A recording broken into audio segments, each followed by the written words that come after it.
किसी ने मेरे पिता विक्रम के बारे में बात नहीं की।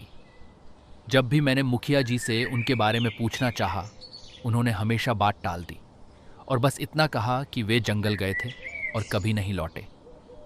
मुझे एक बार फिर उस अंधेरी घाटी में जाना होगा। अपने पिता का सच जानने के लिए मुझे उस बैंगनी आंखों वाली मैना से मिलना ही पड़ेगा। यह फैसला कर कबीर तुरंत जंगल की ओर निकल पड़ा।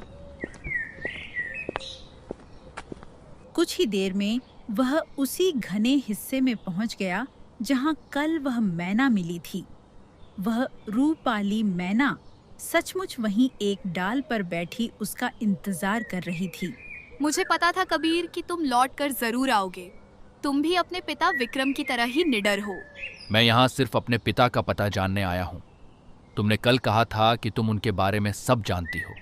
बताओ, कहाँ हैं मेरे पिता? मैं उनसे मिलना चाहता हूँ। कबीर, मैंने कल भी कहा था कि तुम्हें मुझे इस श्राप से आजाद करना होगा, लेकिन तुम घबराओ मत। मैं तुम्हारी दोस्त हूँ और तुम्हारी मदद करना चाहती हूँ। मैं जानती हूँ कि तुम बचपन से गरीबी का सामना कर रहे हो और मुखिया के घर का अन्न खाकर तुम्हें अंदर ही अंदर बोझ महसूस होता है। तुम सच कह रही हो। मैं मुखिया जी और चाची पर और बोझ नहीं बनना चाहता। मैं खुद कमाकर उन्हें सुख देना चाहता हूँ। अगर ऐसी बात है तो मैं तुम्हें इस घाटी का सबसे बड़ा रहस्य दिखाती हूँ। मेरे पीछे आओ। मैना आगे आगे उड़ने लगी और कबीर उसके पीछे चल पड़ा। जंगल के एक बेहद संकरे और अनजान रास्ते से होते हुए मैना उसे एक प्राचीन गुफा के भीतर ले गई। उस गुफा के मुहाने पर इतनी झाड़ियां थीं कि कोई आम इंसान उसे देख ही नहीं सकता था। गुफा के अंदर कदम रखते ही कबीर की नजर एक पुराने भारी भरकम लोहे के संदूक पर पड़ी। हे भगवान, इतना सारा खजाना, ये सब यहाँ किसका है? यह सब अब तुम्हारा है कबीर। पहले तुम इस धन से खुद को शक्तिशाली बनाओ, फिर मैं तुम्हें बताऊंगी कि मेरा श्राप कैसे टूटेगा। और जिस दिन मैं आजाद हो जाऊंगी तुम्हें तुम्हारे पिता से मिला दूंगी। मुझे पता है कि वे इस वक्त कहाँ और किस हाल में हैं। मैं उस दिन का बेसब्री से इंतजार करूंगा। याद रखना कबीर, मेरे और इस खजाने के बारे में गांव में किसी को कानो कान खबर नहीं होनी चाहिए। अगर किसी को पता चला तो तुम अपने पिता को कभी नहीं ढूंढ पाओगे। कबीर ने हामी भरी और उस भारी संदूक को उठाकर जैसे तैसे अपने घर ले आया। उसने संदूक को अपनी झोपड़ी के एक कोने में छुपा कर रख दिया। तभी अचानक मुखिया जगन्नाथ और सुमित्रा हमेशा की तरह उसके लिए रात का भोजन लेकर वहां आ पहुंचे।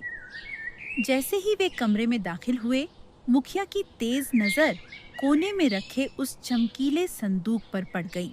कबीर बेटा, ये अजीब सा संदूक कहाँ से आया और इसमें क्या है? अरे बाप रे कबीर, तेरे पास इतने कीमती रत्न और सोना कहाँ से आए? कबीर सच बताना चाहता था, लेकिन उसे मैना की सख्त चेतावनी याद आ गई कि अगर सच बाहर आया तो वह अपने पिता को खो देगा। इसलिए उसने तुरंत एक झूठी कहानी गढ़ी। चाची, मैं आज अंधेरी घाटी में जड़ी बूटियां ढूंढने गया था। झाड़ियों के पीछे मुझे एक भूली बिसरी गुफा दिखी। जब मैं उसके अंदर गया तो मुझे यह लावारिस संदूक मिला। मुझे लगा ये किसी काम का होगा, इसलिए मैं इसे उठा लाया। कबीर, तुमने यह बहुत अनर्थ कर दिया। यह सारा खजाना हमारे क्रूर महाराजा दिग्विजय का हो सकता है, जिन्होंने इसे गुप्त रूप से वहां छुपाया हो। अगर महाराजा के सैनिकों को पता चल गया कि यह खजाना हमारे पास है तो वे पूरे गांव को सूली पर चढ़ा देंगे। इससे पहले कि महाराजा के गुप्तचरों को भनक लगे कि किसी ने उनका शाही खजाना चुराया है, हमें खुद आगे बढ़कर यह संदूक महाराजा दिग्विजय के चरणों में सौंप देना चाहिए। इसी में हमारी भलाई है। मुखिया की बातें सुनकर कबीर धर्म संकट में पड़ गया। वह मन ही मन सोचने लगा, अब मैं मुखिया जी को कैसे समझाऊं कि यह खजाना राजा का नहीं बल्कि उस रहस्यमयी मैना ने मुझे दिया है। लेकिन अगर मैंने मैना का सच बताया तो मैं अपने पिता विक्रम से कभी नहीं मिल पाऊंगा। मेरे लिए इस सोने चांदी से 1000 गुना ज्यादा कीमती मेरे पिता हैं। ठीक है मुखिया जी, जैसा आप कहें, हम कल ही इसे महाराजा को सौंप देंगे। मुखिया की बात सुनकर कबीर ने तुरंत वह भारी संदूक अपने कंधे पर उठा लिया।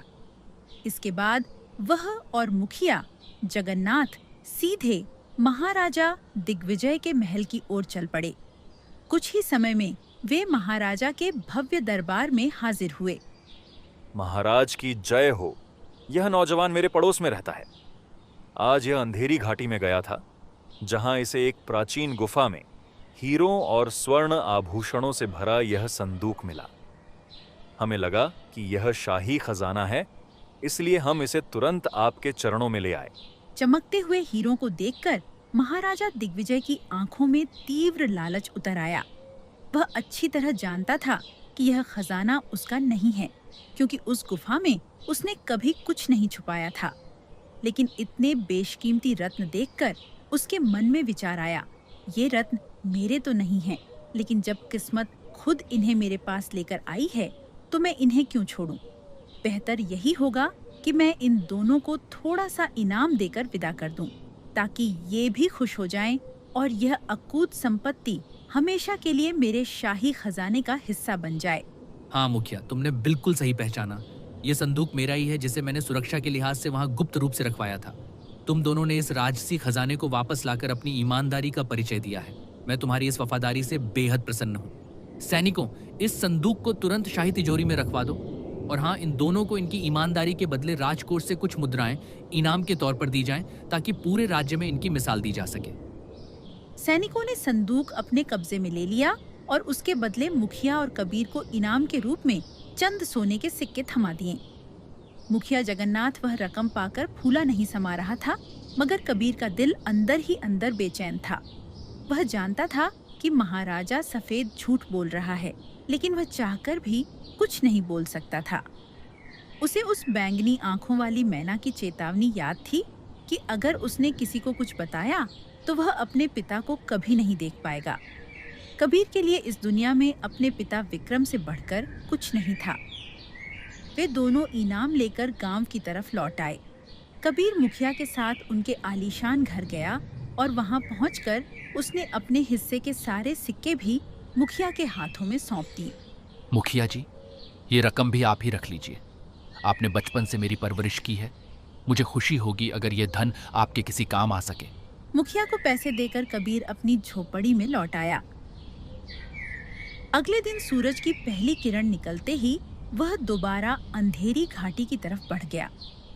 कुछ ही देर में वह जंगल के उसी स्थान पर पहुंचा जहां वह मैना मिला करती थी। लेकिन आज वहां दृश्य बदला हुआ था। एक विशाल बरगद के पेड़ के नीचे योगी देवदत्त नाम के एक रहस्यमयी साधु बैठे हुए थे। ठहरो बालक, तुम कौन हो और इस अभिशप्त अंधेरी घाटी में अकेले क्या कर रहे हो? मैं विक्रम का पुत्र कबीर हूँ और मैं अक्सर इस जंगल में आता जाता रहता हूँ। यह सुनते ही योगी देवदत्त के चेहरे पर एक चौंकाने वाला भाव आया, लेकिन वे तुरंत संभल गए और बिना कुछ बोले चुपचाप वहां से चले गए। साधु के ओझल होते ही रूपाली मैना उड़ती हुई कबीर के कंधे पर आ बैठी। कबीर, वह साधु तुमसे क्या कह रहा था? कुछ विशेष नहीं, वे बस मेरा परिचय पूछ रहे थे। मैंने उन्हें बता दिया कि मैं विक्रम का बेटा हूँ। कबीर, वह कोई साधारण साधु नहीं है। वह एक कपटी तांत्रिक है जिसने साधु का चोगा ओढ़ रखा है। वह अंदर से एक दुष्ट आत्मा है, उससे दूर रहना। मुझे उस साधु से कोई लेना देना नहीं है। मुझे सिर्फ तुम पर और अपने पिता पर विश्वास है। तुम बस ये बताओ कि मैं तुम्हें इस श्राप से कैसे मुक्त करूं। मैना उसे गुफा के और गहरे हिस्से में ले गई, जहां एक चमकीली स्फटिक कांच की शीशी रखी थी, जिसके भीतर एक अजीब सा तरल पदार्थ चमक रहा था। कल लाल चांद पूर्णिमा की रात है। तुम्हें ठीक आधी रात को इसी गुफा में आना होगा और अपनी आंखें बंद करके इस शीशी को पत्थर पर पटककर तोड़ना होगा। जैसे ही यह शीशी टूटेगी, मेरा श्राप खत्म हो जाएगा और मैं तुम्हें तुम्हारे पिता का पता बता दूंगी। क्या मैं इसे अभी नहीं तोड़ सकता? नहीं, इसका प्रभाव सिर्फ पूर्णिमा की रात को ही होगा। इतना कहकर मैना उड़ गई और कबीर भी अपने घर की तरफ चल पड़ा। लेकिन कबीर इस बात से अनजान था कि वह साधु झाड़ियों के पीछे छिपकर उन दोनों की सारी बातें सुन रहा था। वह साधु भी चुपके से कबीर के पीछे पीछे चल पड़ा। जब कबीर अपने गांव की सीमा के पास पहुंचा तो उसने महसूस किया कि कोई उसका पीछा कर रहा है। वह वहीं रुक गया। कबीर, मैंने अपनी आंखों से देखा है कि तुम उस मायावी मैना से बात कर रहे थे। सुनो बालक, तुम उस पक्षी के असली रूप को नहीं जानते। वह कोई साधारण चिड़ियाओं नहीं है। मैं सब जानता हूँ, लेकिन वह मैना मेरे पिता के बारे में जानती है और मैं अपने पिता को पाने के लिए कुछ भी कर सकता हूँ।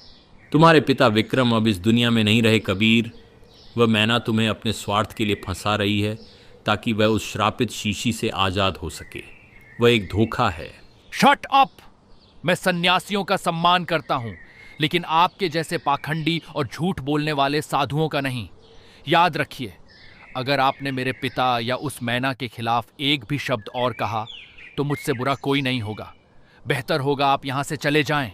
साधु कुछ और समझाने ही वाले थे कि गुस्से में कबीर ने उन्हें पीछे ढकेल दिया और कहा, चले जाइए यहाँ से।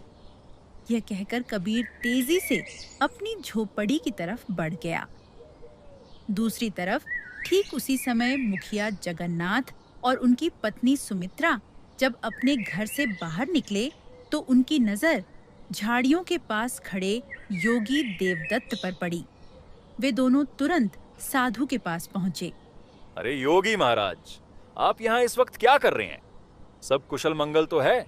मुखिया जी, मैंने कबीर को समझाने और उसे हकीकत बताने का बहुत प्रयास किया, लेकिन वह क्रोध में अंधा हो चुका है और मेरी एक बात सुनने को तैयार नहीं है। वह उस रूपाली मैना को श्राप से मुक्त करने की जिद पर अड्डा है। अगर वह मायावी मैना अपने असली रूप में आ गई तो इस पूरे सोनपुर गांव में तबाही मच जाएगी। यहाँ का एक भी इंसान जीवित नहीं बचेगा। हाँ महाराज, कबीर स्वभाव का बहुत सीधा है, पर अपने पिता के लिए वह किसी की नहीं सुनेगा। आप चिंता मत कीजिए, मैं खुद जाकर उसे समझाता हूँ। यह कहकर मुखिया जगन्नाथ उसी समय कबीर की झोपड़ी की तरफ भागे। घर के अंदर घुसते ही उन्होंने देखा कि कबीर गुस्से में कुछ सोच रहा था। कबीर, यह मैं क्या सुन रहा हूँ? तुम उस अंधेरी घाटी में किसी अजीब मैना से मिलते हो जो इंसानों की तरह बातें करती है। क्या तुम्हें जरा भी अजीब नहीं लगा कि एक पक्षी इंसानी भाषा कैसे बोल सकता है? ओह, तो उस पाखंडी साधु ने आपको सब बता दिया। देखिए मुखिया जी, शुरुआत में मुझे भी ये सब भ्रम लगा था, लेकिन अब नहीं। मुझे पूरा विश्वास है कि वो मैना सच कह रही है। 9 साल पहले मेरे पिता विक्रम इसी जंगल में रहस्यमयी ढंग से गायब हुए थे। वो मैना जानती है कि मेरे पिता कहाँ हैं और मैं किसी भी कीमत पर उनसे मिलना चाहता हूँ। बेटा, तुम अपने पिता और इस जंगल के अतीत के बारे में कुछ नहीं जानते। हाँ, मैं कुछ नहीं जानता, क्योंकि आज तक न तो आपने मुझे कुछ बताया और न ही गांव वालों ने कभी उनका नाम लिया। तो फिर मैं आपकी बात पर कैसे भरोसा करूं? मुझे सिर्फ उस मैना पर विश्वास है। कल लाल चांद पूर्णिमा की रात है और मैं उसे आज़ाद करके रहूंगा ताकि वह मुझे मेरे पिता से मिला सके। इतना कहकर कबीर गुस्से में मुखिया को पीछे छोड़कर घर से बाहर निकल गया। कबीर, मेरी बात सुनो। रुको कबीर। मुखिया जब बाहर आए तो योगी देवदत्त वहीं खड़े थे। महाराज, कबीर हाथ से निकल चुका है। अब हमें कल रात का इंतजार करना होगा और जंगल में जाकर उसे उस शीशी को तोड़ने से रोकना होगा। अगली रात योगी देवदत्त मुखिया जगन्नाथ को लेकर अंधेरी घाटी की उसी गुप्त गुफा के पास पहुंचे। यही वह गुफा है जहाँ वह स्फटिक कांच की शीशी रखी है जिसमें उस क्रूर पिशाचिनी की शक्तियाँ कैद हैं। कबीर यहाँ आता ही होगा। हमें एक तरफ छिप जाना चाहिए। कबीर, यहाँ खतरा है। वह कपटी साधु और मुखिया पहले से आकर झाड़ियों में छुपे हैं। वे तुम्हें शीशी तोड़ने से रोकेंगे, पर तुम उनकी बातों के जाल में मत फंसना, वरना तुम अपने पिता विक्रम को कभी वापस नहीं देख पाओगे। तुम फिक्र मत करो, मैं उनकी एक बात नहीं मानूंगा। तो देर मत करो, तुरंत गुफा के अंदर जाओ और उस चमकीली शीशी को लाकर पत्थर पर पटक दो।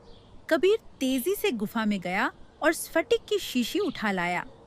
जैसे ही उसने शीशी को जमीन पर फेंकने के लिए हाथ ऊपर उठाया, तभी झाड़ियों से निकलकर साधु और मुखिया सामने आ गए। कबीर रुको, उस शीशी को मत तोड़ो, तुम बहुत बड़ा अनर्थ करने जा रहे हो। पीछे हट जाइए मुखिया जी, मुझे हर हाल में अपने पिता से मिलना है। कबीर, ध्यान से सुनो। ये कोई श्रापित इंसान नहीं बल्कि एक भयानक पिशाचिनी है। आज से 10 साल पहले इस दुष्ट आत्मा ने पूरी अंधेरी घाटी पर अपना आतंक फैला रखा था। जो भी इस जंगल में आता ये उसका रक्त पी जाती थी। तब तुम्हारे वीर पिता विक्रम और मुखिया जगन्नाथ ने इसे रोकने का संकल्प लिया। जब उन्होंने मुझसे उपाय पूछा तो मैंने बताया कि इस पिशाचिनी को कैद करने के लिए किसी एक महापुरुष को जंगल के बीच स्थित काले कुंड कुएं में अपने प्राणों की आहुति देनी होगी। तुम्हारे पिता विक्रम ने बिना एक पल गंवाए गांव की रक्षा के लिए उस श्रापित काले कुंड में छलांग लगा दी। उनके इस सर्वोच्च बलिदान के तुरंत बाद मैंने अपनी तंत्र विद्या से इस पिशाचिनी की सारी शक्तियाँ उस शीशी में कैद कर दी और इसके शरीर को एक मैना का रूप दे दिया। इस तरह यह जंगल सुरक्षित हुआ। तुम्हारे पिता के सम्मान और गांव की शांति के लिए हमने ये भयानक राज किसी को नहीं बताया, लेकिन अगर तुमने आज यह शीशी तोड़ी तो तुम्हारे पिता का बलिदान व्यर्थ हो जाएगा। कबीर, ये सब झूठ है, इनकी एक चाल है। अगर मैं बुरी होती तो तुम्हें इतना खजाना क्यों देती? क्या इन गांव वालों ने कभी तुम्हारी मदद की? नहीं, मैं तुम्हें तुम्हारे पिता से मिलाने का वादा पूरा करूंगी। इसे तोड़ दो। कबीर का दिमाग सुन्न हो गया। एक तरफ पिता का बलिदान था और दूसरी तरफ पिता से मिलने की तीव्र इच्छा। अत्यधिक भ्रम और भावुकता में आकर कबीर के हाथ से वह शीशी छूटकर पत्थर पर जा गिरी। छनन! शीशी टूटते ही उसमें से काला धुआं निकला और वह रूपाली मैना एक विशाल, डरावनी और भयानक क्रूर पिशाचिनी के रूप में बदल गई। उसकी हंसी से पूरा जंगल गूंज उठा। हा, कबीर, तुमने मेरा काम बहुत आसान कर दिया। अब मैं इस कैद से आजाद हूँ और अब तुम सबकी मौत का समय आ गया है। आज मैं सोनपुर के एक भी इंसान को जिंदा नहीं छोड़ूंगी। कबीर के पैरों तले जमीन खिसक गई।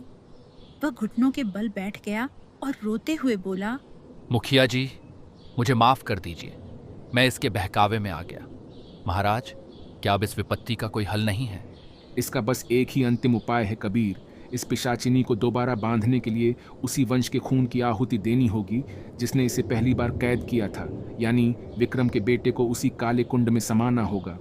ये विनाशकारी भूल मैंने की है तो इसका प्रायश्चित भी मैं ही करूंगा। मेरे पिता ने गांव बचाया था, आज मैं उनके नाम पर दाग नहीं लगने दूंगा। इससे पहले कि वह पिशाचिनी कुछ समझ पाती, कबीर चीते की रफ्तार से भागा और जंगल के बीच स्थित उस प्राचीन काले कुंड में कूद गया। कबीर के कूदते ही उस कुंड से एक दिव्य रोशनी निकली।